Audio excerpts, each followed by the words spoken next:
Welcome to this midweek message. I'm Drew Goins. Say it with me, Gary P. Stinnett.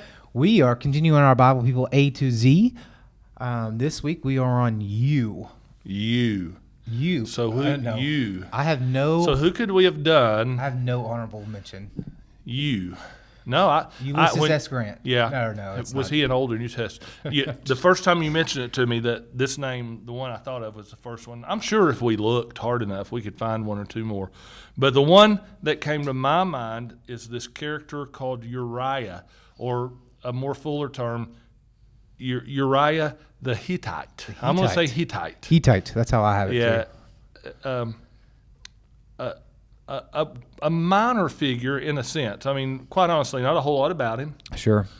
And even what's the first? I think it would be for the average Bible person who has been in church. But what's the first thing that comes to your mind when I mention Uriah? His wife. Right. So.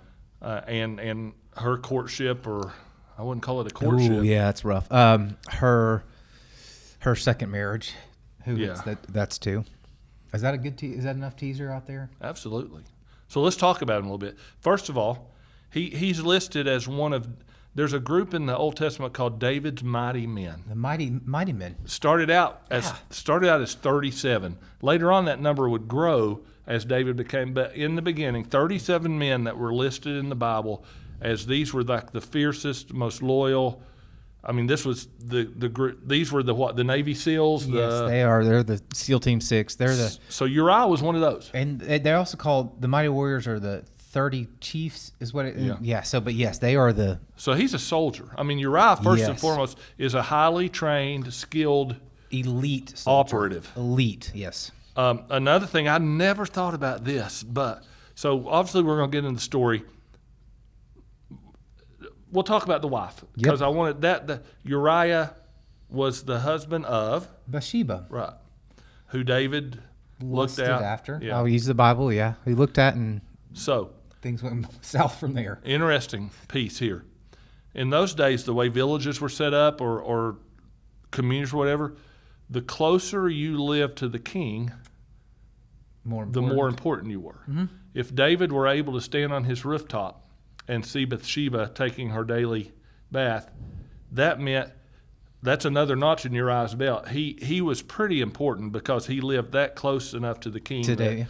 So we're talking about a guy who was very important, whose story, of course, was the fact that David saw his wife, Bathsheba, and was attracted to her, and, in my opinion, raped her.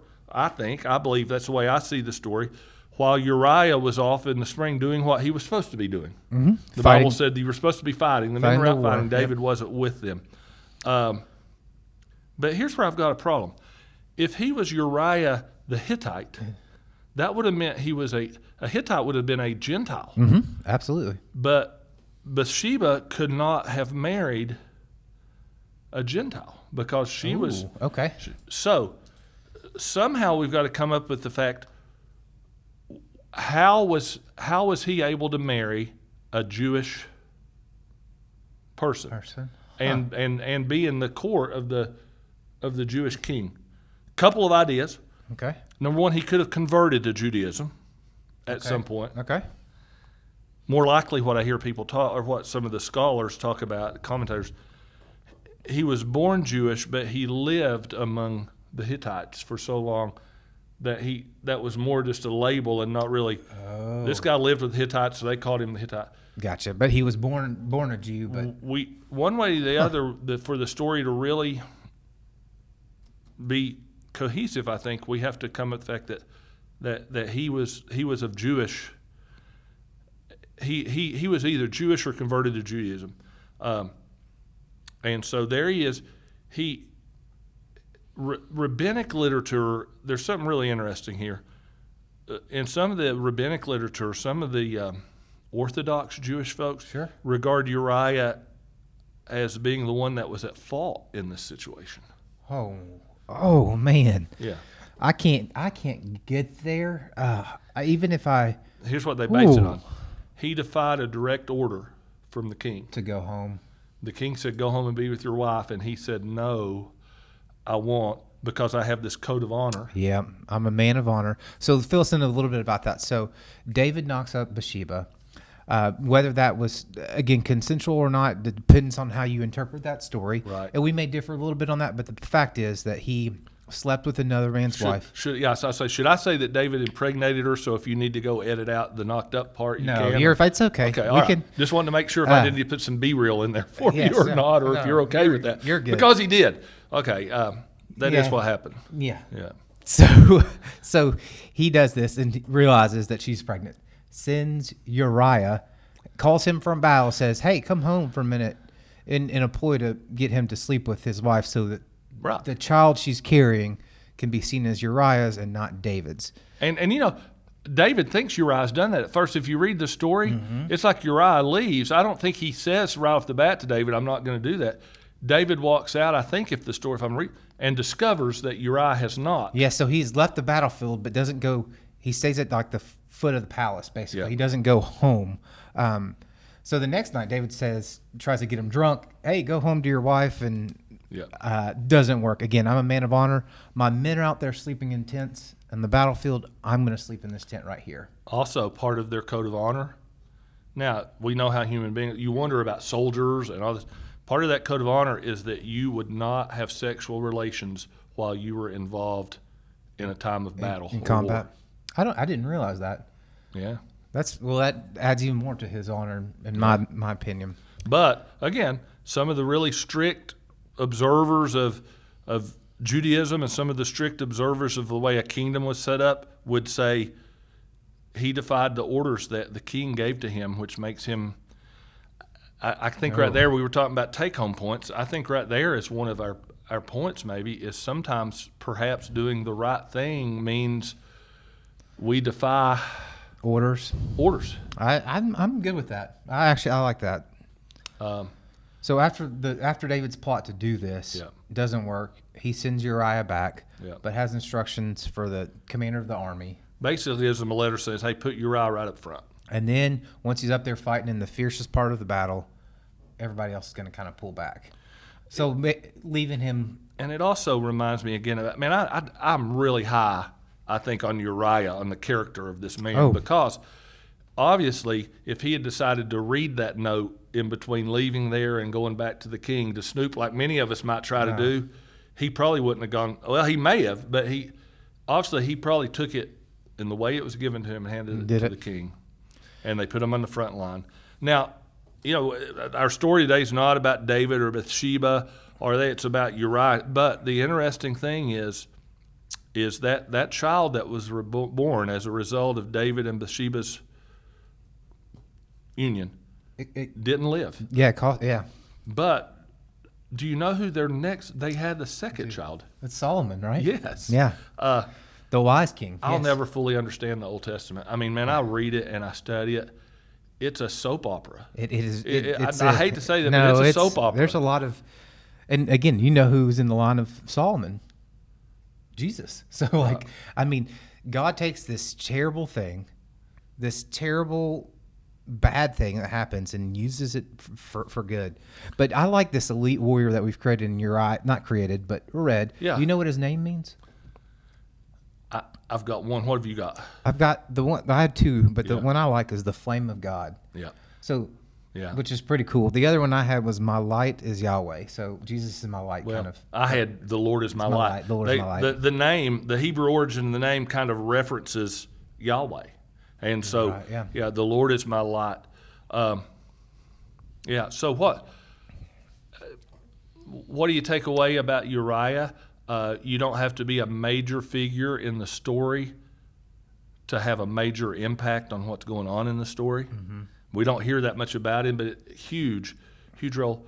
There are times when, in order to follow God completely and your code of honor, you may have to disobey others that would put you in a bad light.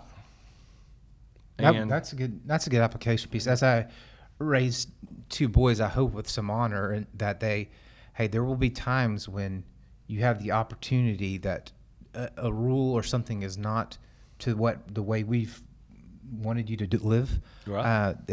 To defy that a little bit in that sense. That's a good. I think too, I read that he is a Gentile. So as a Gentile believer myself, Gentiles were accepted long before by Jesus, maybe not by the Jewish people. Again, make that distinction by God before Jesus' resurrection. So there's because I see this man of honor, this trusted shoulder. I see all this stuff that says this guy. I don't know. That's kind of what I need to study it more, and I'll tell you why. I'm basing my statement that it's problematic that he couldn't have married Bathsheba if he was a Gentile on what a Google page says. Well, so by that, I mean, you trust that, but at the same time, I'm sure if we could dig deeper and do a little more deep theology, we could come up with what, because like you, if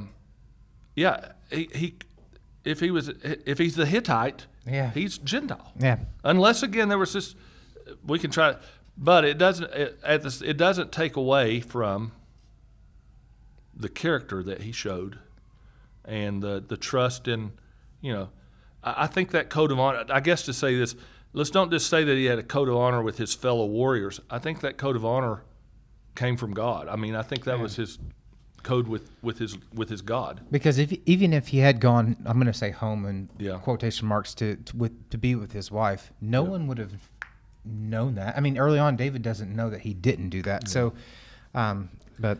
And think about how it would have changed the history of that whole story if David could have lied. I mean, you don't even know. Yeah. David could have got out, could have lied.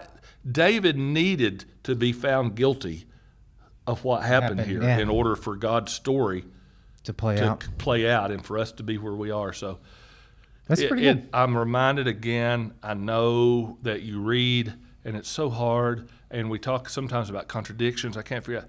But I still truly believe, I know in my heart, that God's word, as given by God through the Holy Spirit, if we humans could ever fully make sense of it, it is a story that goes from beginning to end that makes perfect sense.